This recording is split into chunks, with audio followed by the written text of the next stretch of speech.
හරි අපි මේ වීඩියෝ එකෙන් කතා කරන්නේ අපි මේ දවස් 75 සැලසුමේ තියෙන අපේ වැඩපිළිවෙල වෙන්නේ කොහොමද කියන කාරණේ තමයි අපි මෙතනදී කතා කරන්නේ. කියන්නේ ඒ කියන්නේ අපි මේකෙදි කොහොමද අපි උගන්වන්නේ මොන ටොපික්ද උගන්වන්නේ එතකොට කොහොමද ප්‍රශ්න කරන්නේ අන්න ඒ වගේ කියන කාරණා ටික තමයි අපි මේ වීඩියෝ එකෙන් කතා කරන්නේ. හරිද?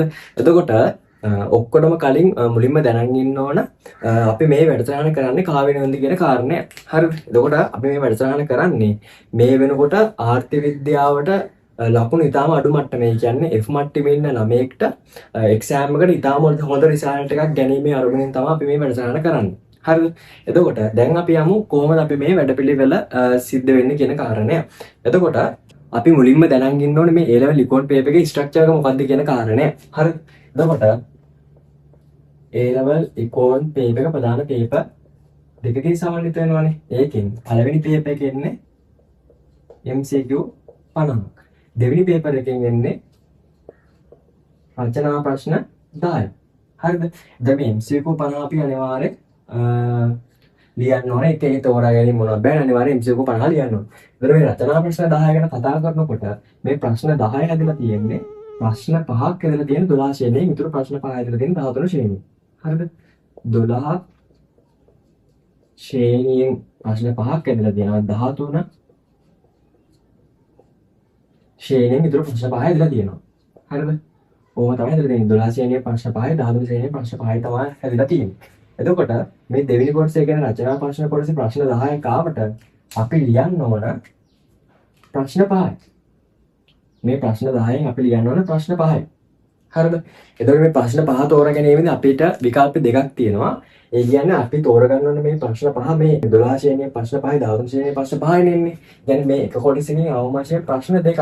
කියන්නේ අවශ්‍ය ප්‍රශ්න දෙකක් තෝරගෙන මුළු ප්‍රශ්න 5යි ලියන්න ඕන. එතකොට මෙන්න මේ ප්‍රශ්න 5 තෝරගන්න එක තමයි වැදගත්ම කාරණය. හරිද? එතකොට එතනදී පසුගිය අවුරුදු 10ක 15ක වගේ විභාගයේ ළමයි තෝරගෙන මේ ප්‍රශ්න කොහොමද තෝරගන්නේ කියන එක අපි බලනකොට වැඩිපුරම ප්‍රමාණයක් තෝරගෙන තියෙන්නේ මේ 12 ශ්‍රේණියේ ප්‍රශ්න 3යි 12 ශ්‍රේණියෙන් ප්‍රශ්න 3යි 13 ශ්‍රේණියේ ප්‍රශ්න 2යි 12 ශ්‍රේණියේ ප්‍රශ්න 3යි 13 ශ්‍රේණියෙන් ප්‍රශ්න 2යි. හරිද? එතකොට මේ ප්‍රශ්න 5න් මේ ප්‍රශ්න 3ක් කියන්නේ මොකක්ද කියන එක ගැන කතා කරනකොට දැන් 12 ශ්‍රේණියේ තියෙනන්නේ පාඩම් ප්‍රශ්න 1යි 2යි 3යි 4යි 5. ප්‍රශ්න 5ක් තියෙනවා 13 ශ්‍රේණියේ තියෙන ප්‍රශ්න 1යි 2යි 3යි 4යි 5. ඔය ප්‍රශ්න ටික තියෙනවානේ. එතකොට මෙතෙන්ද වැඩිපුරම ළමයි තෝරගන්නේ මේ 12 ශ්‍රේණියේ පළවෙනි ප්‍රශ්නේ, දෙවෙනි ප්‍රශ්නේ, තුන්වෙනි ප්‍රශ්නේ සහ 13 ශ්‍රේණියේ පළවෙනි ප්‍රශ්නේ සහ දෙවෙනි ප්‍රශ්නේ.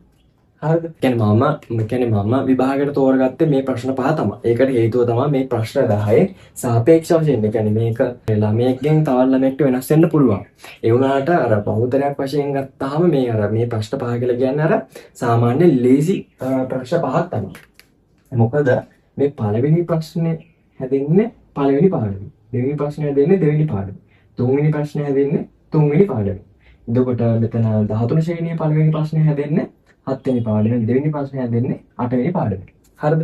දැන් සාමාන්‍යයෙන් 13 ශ්‍රේණියේ 7 වෙනි පාඩම සහ 8 වෙනි පාඩම කියන්නේ සාපේක්ෂ වශයෙන් මතක තියාගන්න සහ පාඩම් කරන්න ලේසි පාඩම් දෙකක් 12 ශ්‍රේණියේත් එහෙම.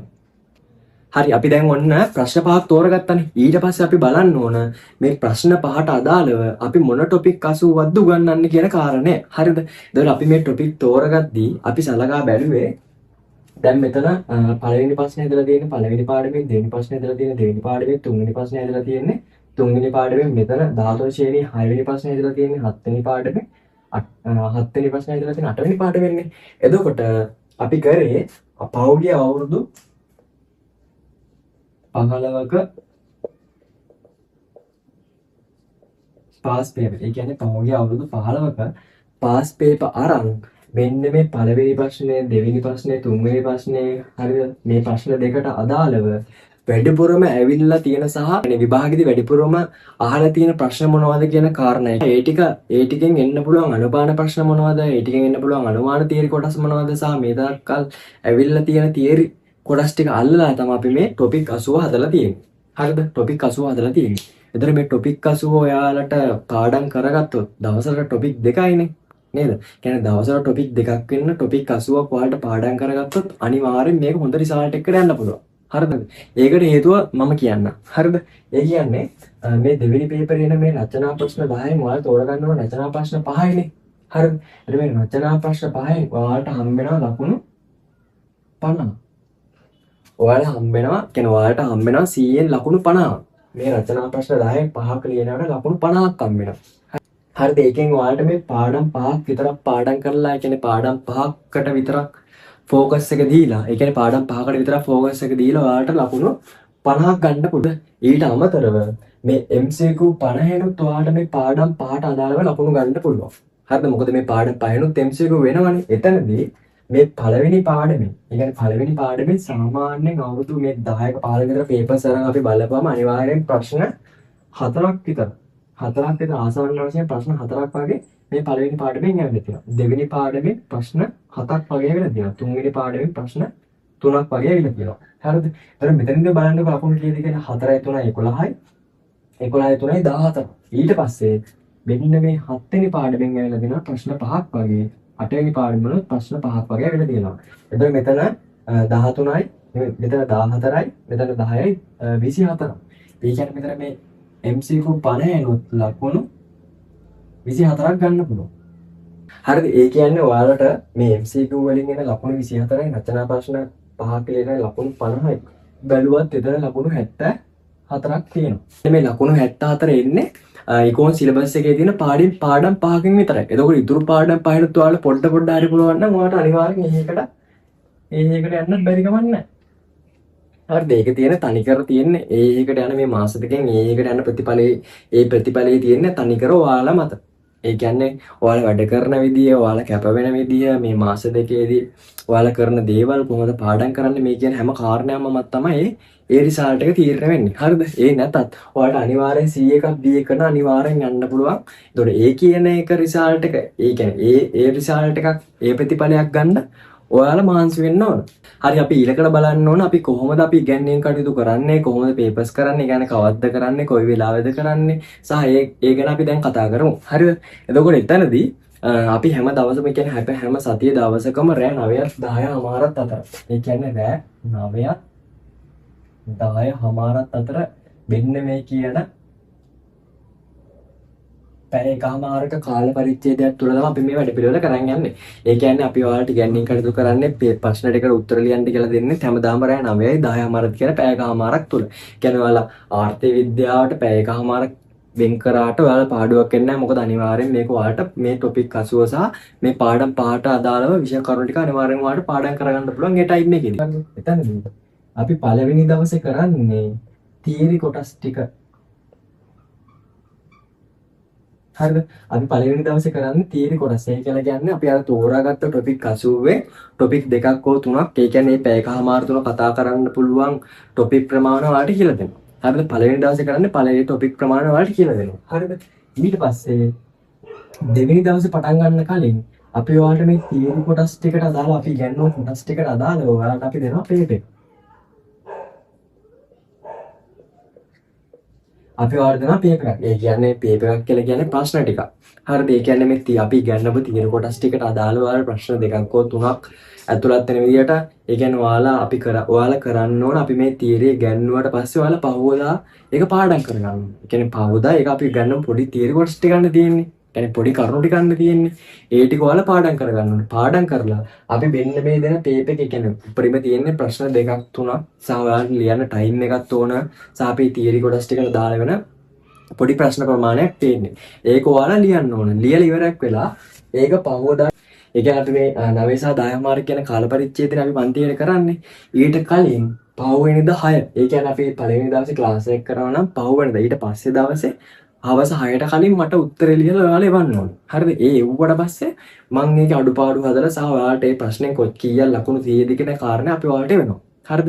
ඊට පස්සේ ඔයාගේ අඩුපාඩු කියන්නේ ඔයාලට වෙලා තියෙන අඩුපාඩුත් ඔයාලට දැනගන්න පුළුවන්. ඊට පස්සේ අපි පහුවෙනිදා මේ 9 10 හමාර කියන කාල පරිච්ඡේදය තුල මේ ක්ලාස් එක පටන් ගන්න කලින් මෙන්න මේ ඔයාලා කරපු පේපර් එක සාකච්ඡා කරනවා.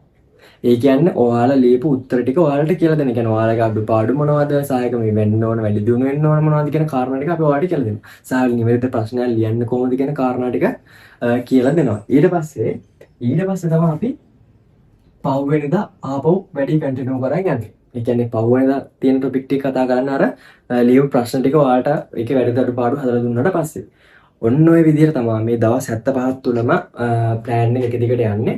එතකොට ඔයාලට මේ අතරතුර ඔයාලට MCQ ප්‍රෝග්‍රෑම් එකක් පටන් ගන්නවා. එතකොට මේ වැඩ පිළිවෙල අතරතුරදී ඔයාලට තීරියත් ඔයාලට උගන්වනවා. එතකොට ඔයාලා පහුවෙනිදා වෙද්දී මේ ටික පාඩම් කරගන්නවා. පාඩම් කරලා ඉවරලා ප්‍රශ්න වල උත්තර ලියනවා. එතකොට මේ ලියන ප්‍රශ්න වල තියෙන අඩුපාඩු ටික සහ ප්‍රශ්නයකට උත්තරයක් ලියන්නේ කොහොමද සහ ප්‍රශ්නයක් ලියද්දී කියන්නේ ප්‍රශ්නයකට උත්තරයක් ලියද්දී හිතන්නේ කොහොමද කියන කාරණා ටික මම කියලා දෙනවා. ඉතින් මේ විදිහට තමයි අපි මේ දවස් 75 සැලසුම වෙන්නේ. එතකොට ඔයාලා ඉකෝන් විෂයට අමතරව අනිත් සබ්ජෙක්ට් දෙකත් බැලන්ස් කරගන්න ඕනේ. එතකොටනේ හොඳ රිසල්ට් එකකට යන්න පුළුවන්. හරිද? කියන්නේ ඉකෝන් එක මේ විදිහට මේ මාස දෙක අනිවාර්යයෙන් වැඩි පිළිවෙල කරොත් අනිවාර්යෙන් C එකක් B එකක් සහ ඔයාගේ කැපවීම මත කියන්නේ හොඳ කැපවීමක් වෙන්න ඕනේ. ඒ කැපවීම මත ඒ රිසල්ට් එකක් උනත් ගන්න පුළුවන්. කියන්නේ ඒකක් උනත් ගන්න පුළුවන් එක්සෑම් එකට. ඒ නිසා අනිවාර්යෙන් වැඩ කරන්න සහ මේ වීඩියෝ එක යාළුවන්ට බලන්න ෂෙයා කරන්න.